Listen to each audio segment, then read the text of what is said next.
ठीक है। अगर आप बोल रहे हो कि ज्ञान ही उत्तम है, ज्ञान ही श्रेष्ठ, तो आप मुझे इस लहू लुहान वाले कर्म में धकेल क्यों रहे हो? आप क्यों मुझे अभी अपने साथ पापी बना रहे हो इस काम में लगा करके? क्यों मुझे चाहते हो कि मैं इनकी हत्या करूं, इस हत्या का पाप मेरे ऊपर लगे? श्री कृष्ण उसको बताते हैं कि देखो अर्जुन, ये चीज तो भूल जाओ कि इसके बाद क्या होगा। अब तुमको मजा इस बात में आना चाहिए कि मैं धर्म का काम कर रहा हूँ, तुम्हें काम में मजा आना चाहिए। तुम फल छोड़ दो कि क्या रहेगा, उससे आसक्ति मत रखो। तुम निष्काम भाव से काम करो, निष्काम कर्म योगी बनो। श्रीमद् भगवत गीता के 8वें अध्याय पहुंच चुके थे और यहाँ तक आते आते अर्जुन के सामने से भी जो कोहरा था वो हटने लगा था ज्ञान का, और धीरे धीरे उनको बुद्धि सूझने लगी थी कर्मयोग के बारे में, ज्ञान के बारे में, निष्कामता के बारे में। तो अब अर्जुन एक साथ काफी प्रश्न उठाते हैं, कृष्ण से पूछते हैं, जैसे कि कृष्ण बताइए ब्रह्म क्या है, अध्यात्म क्या है, अधिभूत, अधिदेव, अधियज्ञ क्या है, और संपूर्ण कर्म क्या है, किसे कहते हैं, चीजें बताइए। तो कृष्ण ने देखा कि हाँ अभी कंसेप्ट क्लियर हो रहे हैं, तो वो भी अच्छे से बताते हैं। तो शुरुआत करते हैं ब्रह्म से। तो ब्रह्म के बारे में बताते हैं कि जो पूर्ण है, संपूर्ण है, उसको ब्रह्म बोलते हैं। अब ऐसा नहीं कि ब्रह्म कोई बाहरी चीज है, कि कोई अलग है हमसे अलग चीज। तो ब्रह्म क्या है वो बताते हैं कि जो संपूर्ण पुरुष है वो ब्रह्म ही है, जो पूर्ण है। मतलब क्या है कि हम सब क्या है, हम सब अपने आप को अधूरा समझते हैं, हमारे अंदर हीन भावनाएं हैं। ठीक है, हम सोचते हैं कि ये कमी है मेरे अंदर। कोई सोचता है मेरा रंग काला है, कोई सोचता है ज्यादा गोरा है, कोई सोचता है ऊंचाई कम है, कोई सोचता ऊंचाई ज्यादा है, कोई सोचता है आकार मोटा है, कोई पतला है। तो इस प्रकार की हीन भावना हमारे अंदर रहती है। क्यों रहती है? क्योंकि हम सब समझते हैं कि हम केवल क्या है, हम ये शरीर है बस एक। हम अपने आप को एक शरीर समझते हैं कि इस शरीर से हमारी शुरुआत हुई थी और जिस दिन शरीर मर जाएगा उस दिन हम भी मर जाएंगे, हम भी खत्म होंगे। ये रहती है हमारी इच्छा, सोच। ठीक है, कि बस शरीर है जो कुछ भी है। तो कृष्ण बताते हैं कि ब्रह्म वो एक स्टेट है हमारी ही, कि जब सारी इच्छाएं समाप्त हो जाती है। यानी कि देखो हम क्या सोचते हैं, हमारा कोई ऐसा इंसान होगा नहीं जिसका मन अशांत हो कभी भी, मतलब ऐसा हो कि अशांति गई हो कभी भी। कुछ न कुछ अशांति बनी रहती है, पूर्ण शांति आती नहीं। कुछ न कुछ वो आदमी जो है इधर बेजे में चलता रहता है, उसकी सोच विचार दुख दर्द तकलीफ पीड़ा। ठीक है, तो वो बताते हैं कि अर्जुन ये जो ब्रह्म है इसका कोई शरीर नहीं होता। तो क्या क्लियर हुआ इससे कि हम अपने आप को शरीर समझते हैं, ये शरीर है ही नहीं। कैसे? जैसे देखिए अगर हमको कोई मंजिल है, दूर की कोई मंजिल है, उसके लिए हमें दी जाए कि ठीक है ये गाड़ी है, ये तुमको सफर तय करने के लिए तुम्हारे काम आएगी, इसका तुम इस्तेमाल करो और जो तुम्हारी वो मंजिल है उस मंजिल तक पहुंच जाओ जितना जल्दी हो सके। तो कार क्या है? एक साधन है। इसी प्रकार से ये जो शरीर है, ये शरीर क्या है? एक साधन की तरह इस्तेमाल करना है इसका। तो हमें अब जैसे कार दे दी, उस कार को तो ऐसा थोड़ी कि रोज की रोज धो मांज के रख लेंगे, उसकी आरती उतारेंगे, उससे थोड़ी हम मंजिले पहुंच जाएंगे। मंजिले पहुंचने के लिए तो उसको चलाना पड़ेगा अच्छे से, उसका इस्तेमाल करना पड़ेगा भरपूर जितना हो सकेगा। इसी प्रकार से इस शरीर का भी इस्तेमाल करना है अपनी असली मंजिल तक पहुंचने के लिए। हर जो इंसान पैदा हुआ उसकी एक ही मंजिल है, क्या? मुक्ति, लिबरेशन। किससे लिबरेशन?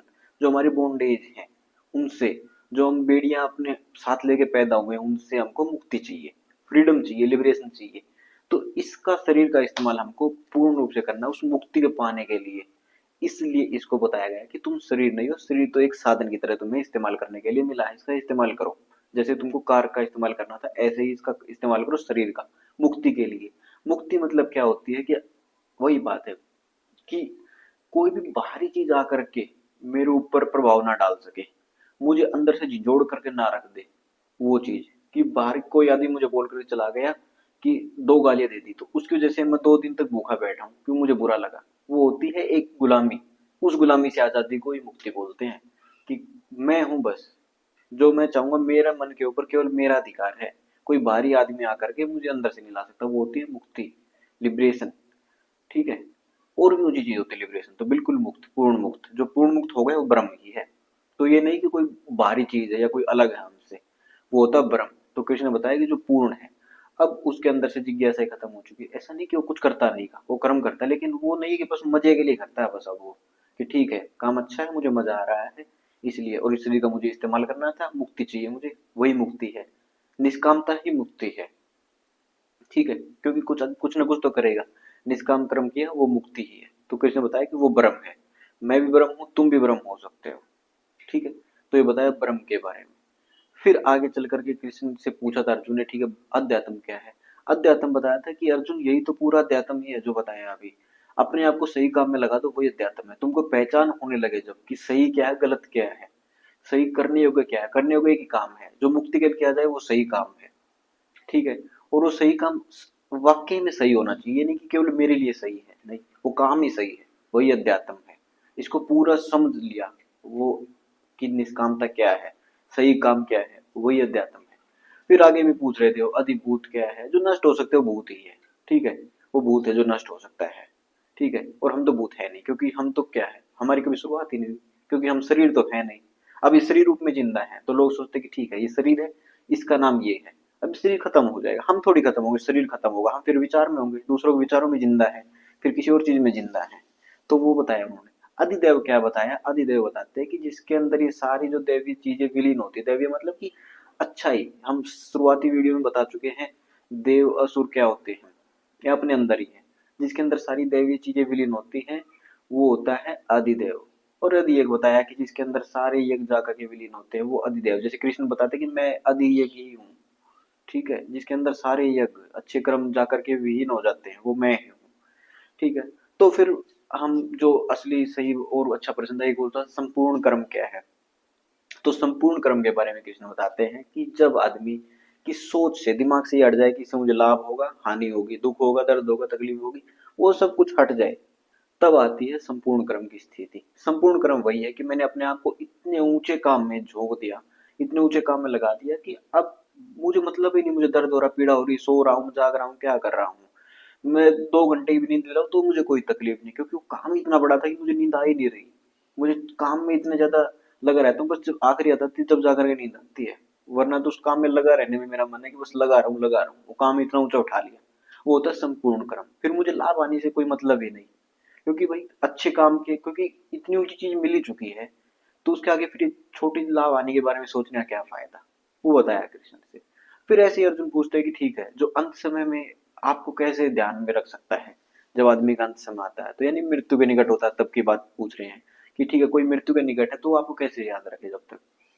तो कृष्ण बताते हैं कि अगर आपने पूरा का पूरा जीवन ही कृष्णत्व में जी लिया तो वो है मेरी असली पूजा। इसका मतलब हुआ कि जैसे आजकल चल रहा है लड्डू गोपाल लेकर के आ जाते हैं, पूरा दिन उसको खिलाते पिलाते साथ में जो कुछ लेकर घूमते रहते हैं, या वो है पूरा दिन हरे कृष्ण हरे राधे कृष्ण जो भी करते रहते हैं। वो बोले कि ये सब जो बेकारी चीजें कर रहे हैं ये मुझसे नजदीक की बात दूर है कि मेरे नजदीक आ रहे हैं, ये तो दूर होते जा रहे हैं चीजें कर कर। अभी देखिए कृष्ण को हमने इतना छोटा बना दिया, क्यों बना दिया? क्योंकि हम चाहते कि वो बड़ा हो ही ना, क्यों बड़ा होते वो गीता बोले, और गीता से तो हमारी दुश्मनी थी, इसलिए उसको भी छोटा बना दिया कि उसको भी और छोटा बना दो, खुद तो छोटे हैं, जो ऊंचे से था उसको भी छोटा बना दिया। ये कितनी इंसान गलती कर रहा है अहंकार के वशीभूत होकर के। तो कृष्ण बताते हैं कि अर्जुन असली चीज हो कि पूरा जीवन कृष्ण तो में जीना, पूरा जीवन मुझे देख करके जीना है, जो कुछ करना मेरे लिए। मेरे लिए का मतलब क्या, कोई इंसान थे वो नहीं, वो एक योगी थे, यानी कि किसके प्रतीक थे वो? आत्मा के, यानी सत्य के। सत्य मतलब वही है मुक्ति के लिए। क्या मैं ये काम कर रहा हूँ सिर्फ मुक्ति की तरफ जा रहा हूँ या बंधनों की तरफ जा रहा हूँ? दूसरा काम कर रहा हूँ मैं, क्या इसके बाद मैं मुक्ति की तरफ बढ़ूंगा या बंधनों की तरफ बढ़ूंगा? अगर मुक्ति की तरफ हो तो मेरा एक कदम गया कृष्ण की तरफ, वो मतलब है उनका। फिर ठीक है, हर एक काम कृष्ण के लिए, सत्य के लिए, यानी कि अपनी मुक्ति के लिए।